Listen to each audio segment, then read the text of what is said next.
Cantonment colony వాసుల ఆత్మీయ సమ్మేళనం నూతన సంవత్సరం క్యాలెండర్ ఆవిష్కరణ కార్యక్రమంలో ఎంపీ ఈటెల రాజేందర్ పాల్గొన్నారు. ఈ సందర్భంగా కాలనీ వాసులు సాల్వలతో సన్మానించి తమ సమస్యలపై పలు విజ్ఞాపన పత్రాలను అందజేశారు.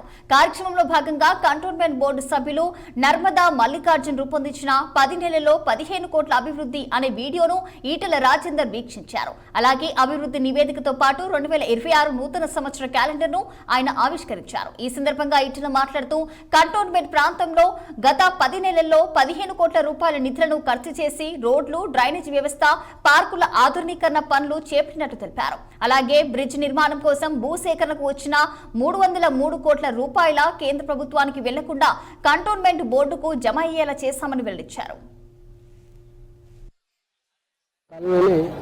15 కోట్ల రూపాయలతో రోడ్లు, డ్రైన్లు, పార్కుల ఫేస్ లిఫ్టింగ్, తర్వాత చిన్న చిన్న కమ్యూనిటీ హాల్ రిపేర్లు ఇవన్నీ చేయడం జరిగింది.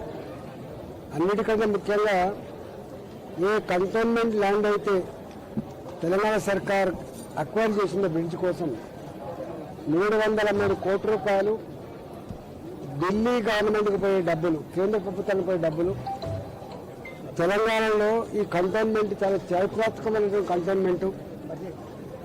ఇక్కడ ప్రజలు చాలా ఇష్టపడి నివసించేటువంటి ప్రాంతం. ఇక్కడే ఈ 303 కోట్ల రూపాయలు మీరు అలకేట్ చేయమని చెప్తే ఆ 303 కోట్ల రూపాయలు కంటోన్మెంట్గా జమ చేసి ఇక్కడ డ్రైనేజ్ సమస్య ఇప్పటికి కూడా ఓపెన్ నాలాలతో చాలా గలీజ్ దుర్గంధపూరితమైనటువంటి ఈ ఏరియాలో అండర్ గ్రౌండ్ డ్రైనేజ్ కోసం, అదేవిధంగా ఇంటర్నల్ రోడ్ల కోసం ఆ 303 కోట్ల రూపాయలు తీసుకురావడం జరిగింది. ఇంకా రాబోయే కాలంలో ఈ కంటోన్మెంట్లో కూడా తక్షణమే ఎన్నికలు పెట్టాలని కూడా డిమాండ్ చేస్తుంది.